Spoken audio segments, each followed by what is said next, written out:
Módulo número 3 o capítulo número 3, protocolos y modelos. Vamos a comenzar.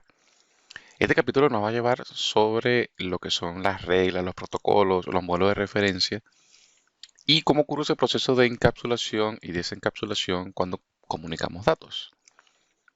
Lo interesante cuando tengan NetCat y vean los videos es que básicamente todo esto es originado en función de cómo son nuestras propias comunicaciones humanas. Es decir, por ejemplo, aprendimos seguramente en la escuela que cuando queremos mandar un mensaje, bueno, hay un emisor, hay un receptor y en el medio el mensaje que se quiere transmitir.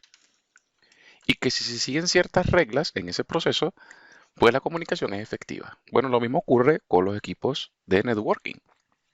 Siguen una serie de protocolos para poder lograr el proceso de comunicación. Entonces, así tal cual como nosotros hemos establecido reglas y protocolos, en las redes los fabricantes de dispositivos de red y los distintos aplicativos tienen que simplemente seguir esas mismas reglas, identificar cuál es el emisor, cuál es el receptor, establecer un lenguaje común para que ese mensaje se pueda entender, cuál es la frecuencia, el timing, el speed con el cual se van a ir intercambiando los mensajes y que generalmente en algunos casos va a haber confirmación de que los mensajes han llegado. Y todo ese proceso, bueno, se fortalece cuando hay codificación de mensajes, formato, el tamaño, las opciones. Cuando todo eso está muy bien definido, podemos lograr efectivamente que dos equipos se puedan comunicar. Generalmente, durante el proceso de comunicación, nosotros como administradores de red, la red fluye en sí misma. Es decir, con los parámetros básicos una red funciona.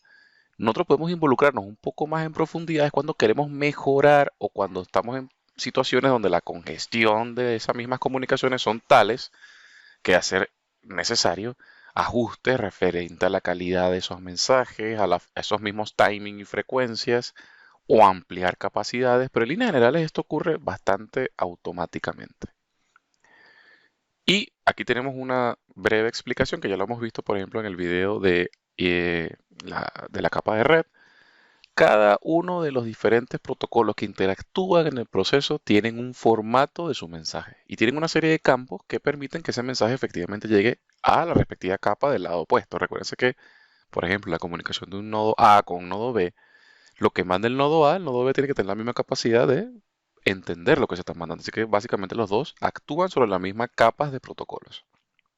Por ejemplo, aquí específicamente vemos una comparación entre lo que sería el header o el encabezado de un mensaje de un paquete IP y una carta. ¿Qué tiene un paquete IP? Bueno, tiene una dirección de origen y destino. Lo mismo que una carta. Tiene la forma y la información necesaria para poder viajar por la red y efectivamente llegar a su destino. Otra de las cosas que ocurren generalmente en las comunicaciones de redes es que los paquetes se segmentan, se ponen en paquetes más pequeños. ¿Por qué?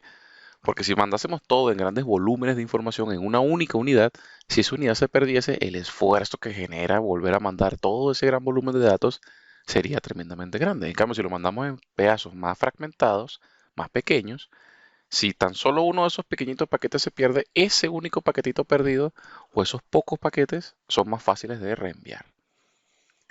Con respecto a lo que se llama el timing, bueno, tenemos herramientas de control de flujo, de timeout, tenemos las famosas formas de evitar las colisiones. Ya hablamos anteriormente del famoso collision detection o el collision avoided. En lo que se refiere a red, tenemos estos tipos de comunicaciones únicas, múlticas y broadcast. Si no lo saben, este es el momento perfecto para aprenderlo. Unicast es cuando nos queremos comunicar efectivamente con un único equipo. Imagínense que usted está en una sala y hay un montón de gente, pero usted quiere hablar con uno solo de esas personas. Bueno, entonces, esa comunicación sería unicast. Si por el contrario quiere hablar con un grupo de personas, más no con todo el grupo de personas, esa comunicación será multicast. Y si finalmente quiere hablar con todos, entonces la comunicación es broadcast.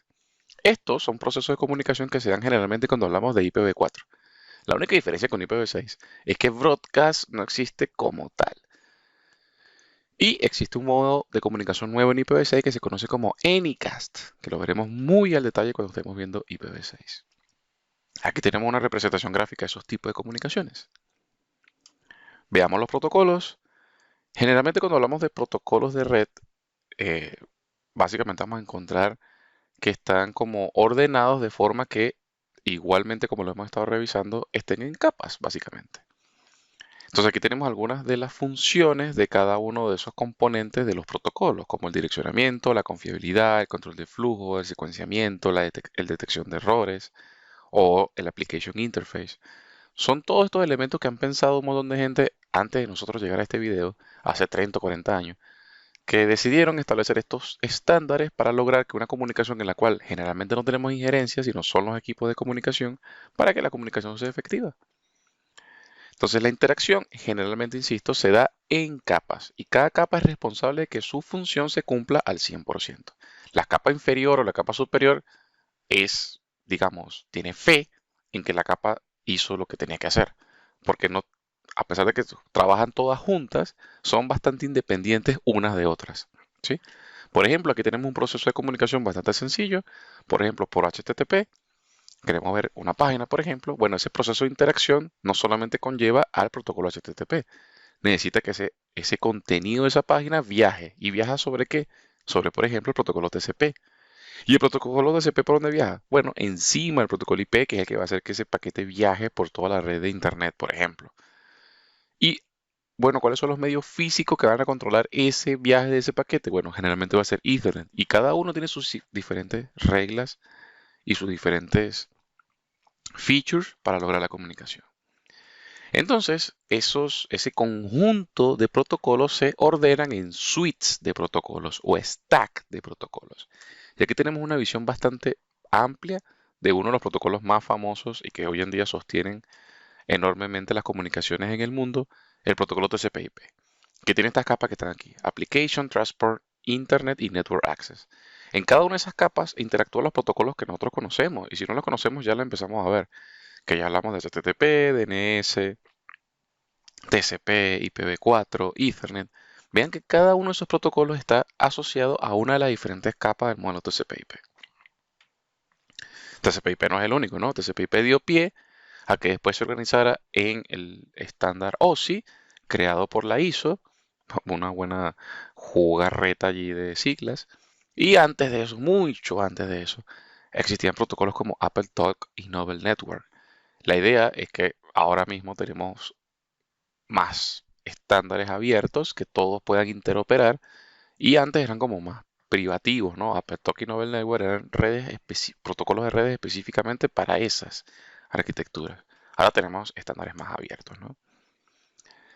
Entonces, hablando específicamente del protocolo TCP/IP, que es el que, insisto, mueve el mundo. El modelo OSI es un modelo de referencia. El modelo TCP/IP es un protocolo, un estándar de protocolos que básicamente son el funcionamiento per se de las redes actualmente. Por eso su estudio es más dedicado. Y aquí nuevamente tenemos esta imagen donde, por ejemplo, en la capa de aplicación vemos todos los protocolos que interactúan. Es importante para sus estudios de CCNA que puedan identificar qué protocolos pertenecen a qué capa del modelo TCP/IP o del modelo OSI, porque pueden haber preguntas cruzadas al respecto. Van a haber comparativas de protocolos TCP/IP y de modelo OSI, evidentemente. Y la idea es que usted pueda, insisto, identificar. Aquí tómese su tiempo. Esto es básicamente un asunto de un poquito de memorización y un poquito de práctica, porque realmente cuando usted está haciendo, por ejemplo, situaciones estas de troubleshooting, de determinar errores, por ejemplo, si el problema es de IP, tienen que saber en qué capa es el problema. Cada capa tiene su forma o su técnica de afrontar la resolución de problemas. Por ejemplo, nunca va a ser igual resolver un problema de capa de aplicación, donde es la aplicación la que no está funcionando, a que sea la capa física, un cable que esté mal conectado. Entonces, cada tipo de capas tiene sus formas de resolver problemas. Cuando comunicamos dispositivos, creo que se lo había comentado antes, en el principio de este slide, de esta presentación, si un computador se quiere comunicar con otro, generalmente desde el computador que origina la comunicación ocurre un proceso de encapsulamiento, es decir, que los datos que se generan la mayoría de las veces a través de las aplicaciones van descendiendo por un esquema que va de las capas superiores a las capas inferiores. Eso se conoce como encapsular. ¿Por qué? Cuando pasamos a las capas superiores, por ejemplo, de la capa de aplicación a transporte, le vamos añadiendo información a ese flujo que finalmente va a ir por el cable en forma de bits. Cuando llega al otro extremo, los bits se reciben por la tarjeta de red del computador de destino, ocurre un proceso de desencapsulación, se le empieza a descomponer en las capas hasta que se llega a la aplicación, los datos que se querían comunicar. En cada uno de estos procesos se añade una información y cada parte comunicación tiene un nombre que se llama PDU o unidad de datos de protocolo. Por ejemplo, cuando estamos hablando de aplicaciones, supóngase que usted mismo ahora está en su navegador y quiere abrir una página, escribe www. En ese punto simplemente son datos. Pero esos datos, en el momento que usted le dé Enter y quiere establecer una sesión con su página de Internet, se establece una sesión TCP. Y en el TCP ya no son simplemente datos, ahora se han dividido en segmentos, cada uno con un número de puertos, los protocolos que se involucran en ese protocolo en particular.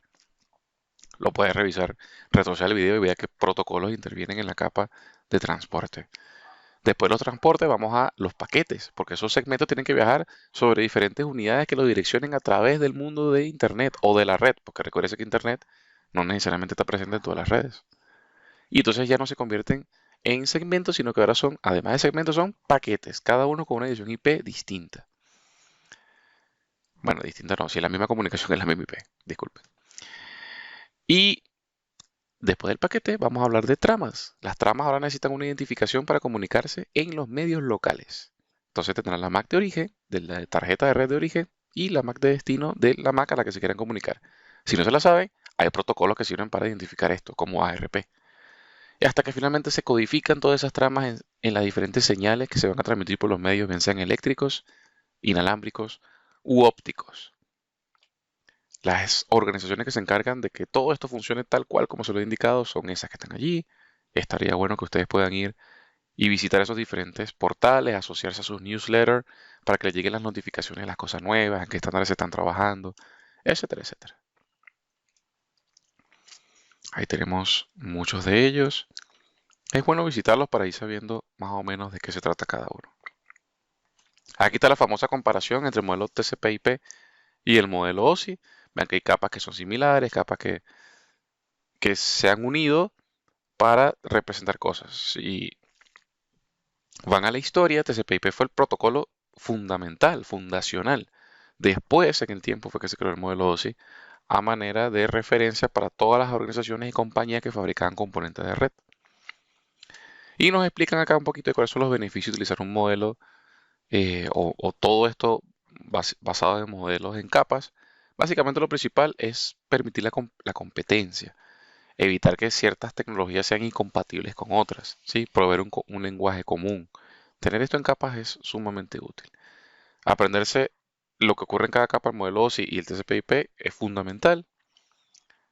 Usted puede revisar esto con más calma dentro de los capítulos de NetACAD o poniendo en pausa un momento de esta presentación. Aquí va un poquito sobre el proceso de segmentación de mensajes, ¿sí? Sabemos que entonces los mensajes se dividen en pequeñas partecitas porque son más eficientes transmitirlo de esta manera. Y en esta imagen ya podemos empezar a darnos cuenta que a ese montón de mensajitos individualmente también le podemos dar un tratamiento, lo que le da pie después a cosas como el Class of Service o el QoS, ¿no? Ya que son tantos y tantos con características similares, le podemos dar ciertos tipos de tratamiento. Cuando vamos de las capas superiores a las inferiores, ya le habíamos hablado que estamos hablando de un proceso de encapsulación. Le vamos añadiendo datos. Esos datos son las PDU, datos, segmentos, paquetes, tramas y bits.